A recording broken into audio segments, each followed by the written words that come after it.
שלום רב, להלן הסבר לגבי מכשיר לחימום מגבונים ובקבוקים מתוצרת פיקאבו. להלן הפעלת המכשיר. לפתיחת המכשיר ולהכנסת מגבונים יש לפתוח את הדלת הראשית, להוציא את האריזת הקרטון שמצורפת בפנים, לקחת חבילת מגבונים חדשה, זה יכול להיות חבילה מכל סוג, במקרה הזה אנחנו משתמשים בחבילה של אובנט, זה יכול להיות כמובן מכל חברה.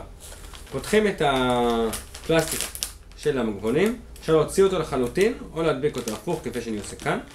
מכניסים את חבילת המגבונים עם האריזת פלסטיק עצמה לתוך המכשיר בצורה כזו, מושכים טיפה את המגבון החוצה וסוגרים את המכשיר. בכפתור פוש ניתן ללחוץ ולפתוח את הדלת הראשית לפתיחת המגבונים ולמשוך טיפה מגבון החוצה. כן, ניתן לסגור את הדלת ולחבר את המכשיר לחשמל. לאחר חיבור החשמל, זמן החימום המגבונים לחבילה חדשה היא בין 45 דקות לשעה. לחבילה חדשה. כמובן אם חבילה קטנה יותר זה פחות זמן, אבל כחבילה חדשה בין 45 דקות לשעה. להשתמש במכשיר לשמירה על חום וחימום בקבוקים, ניתן לפתוח את המגירה של בקבוק על ידי אחיזה בכפתור האדום ומשיכה, ומתגלה לנו בעצם הפתח של הבקבוק. הפתח של הבקבוק מתאים לבקבוקים רחבים וצרים, כשכן יש כאן גומיה שמתרחבת בהתאם לגודל של הבקבוק.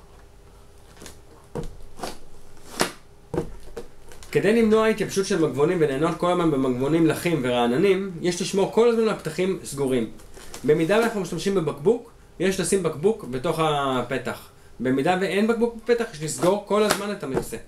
כולל את המכסה העליון שיהיה סגור, כדי שלחוט לא יברח מהחלק הפנימי של חבילת המגבונים.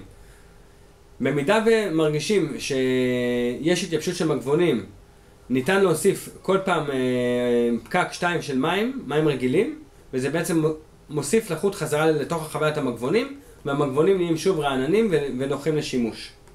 צריכת החשמל של המכשיר הזה היא מאוד נמוכה.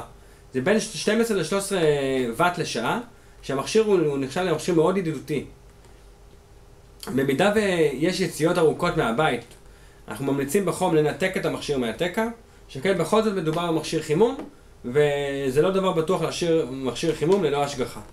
אנחנו בטוחים תהנו מהמוצר מאוד, מוצר מאוד איכותי, כן גם בגימור שלו וכן בתפוקה שלו. תודה ולהתראות.